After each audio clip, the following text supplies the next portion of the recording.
प्रेरितों के कामों की पुस्तक की अध्ययन करने की इस बाइबल अध्ययन में आपका हार्दिक स्वागत है।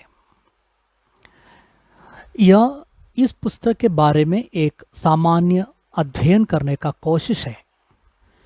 इस संबंध में ये मेरा पहला वीडियो है।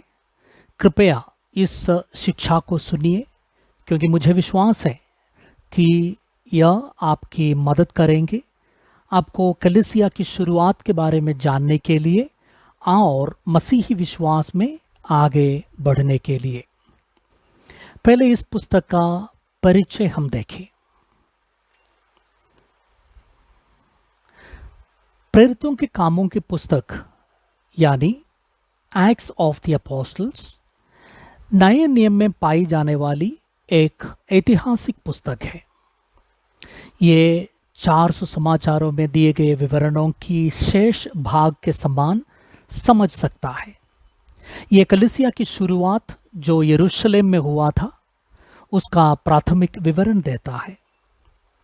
प्रत्यक्ष जानकारी के रूप में ये लिखा गया है।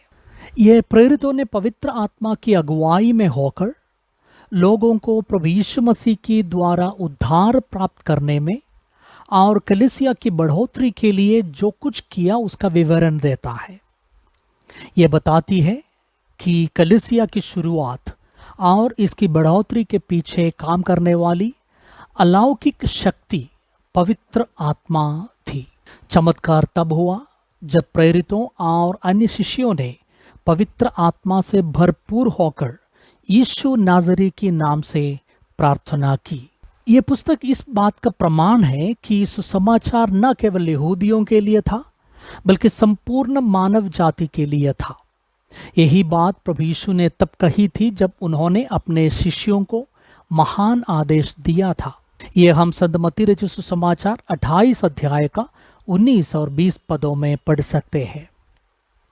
और इस पुस्तक की अध्याय 1 का 8 पद में भी यीशु मसीह ने अपने शिष्यों को इसके बारे में फिर से स्पष्ट कर दी। शिष्यों ने उस आदेश को शाब्दिक रूप से लिया और हम देख पाते हैं कि वे कैसे चारों ओर घूमे और सुसमाचार का प्रचार किया और कलीसिया का स्थापना किया।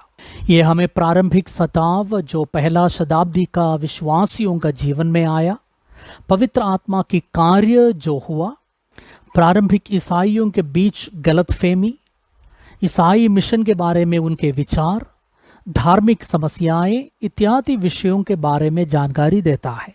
सुप्रसिद्ध जेरूसलेम परिषद या जेरूसलेम काउंसिल का उल्लेख अध्याय 15 में किया गया है। यह एक प्रमुख संघर्ष और एक चर्चा के परिणाम स्वरूप लाए गए समाधान का विवरण देता है। हमें उन प्रारंभिक संतों का जोश, विश्वास, आनंद, प्रतिबद्धता और आज्ञाकारिता भी देखने को मिलती है, जो सदियों से सभी विश्वासियों के लिए एक उदाहरण बन गया है। प्रेरित पतरस, प्रेरित यूहन्ना या प्रेरित याकूब जो प्रभु यीशु मसीह के घनिष्ठ शिष्य थे, उनके साथ प्रेरित पौलुस को भी प्रेरितों के कामों की पुस्तक में पेश किया गया है।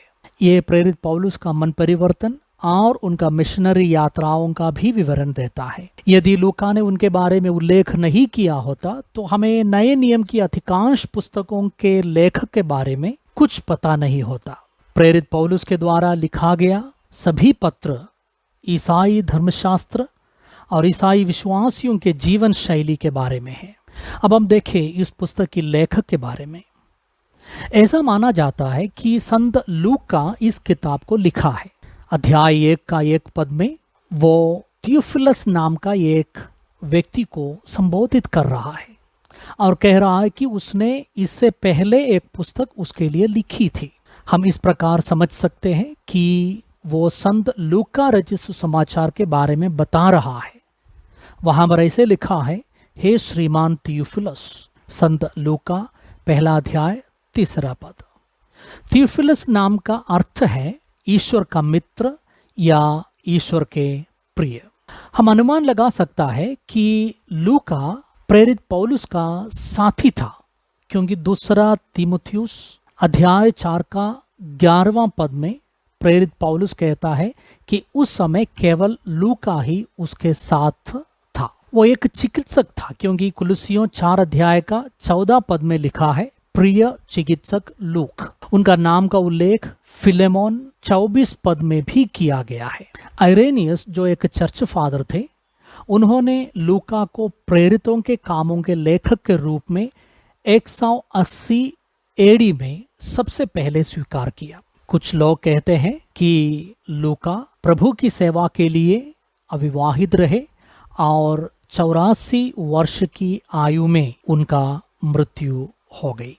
अब इस पुस्तक के उद्देश्य को जानें। इस पुस्तक की प्राथमिक एवं मुख्य उद्देश्य ईसाई धर्म के बारे में एक ऐतिहासिक विवरण देना था। इसमें लिखी गई घटनाओं के माध्यम से ईसाई धर्म की सार्वभौमिकता को भी समझा जा सकता है। यहूदी धार्मिक अधिकारियों के सामने खड़े होकर प्रेरित पत्रस इस मार्ग के बारे में बताया। रोमी अधिकारियों और गणमान्य व्यक्तियों के सामने खड़े होकर प्रेरित पौलुस यीशु मसीह की रास्ता की प्रचार किया।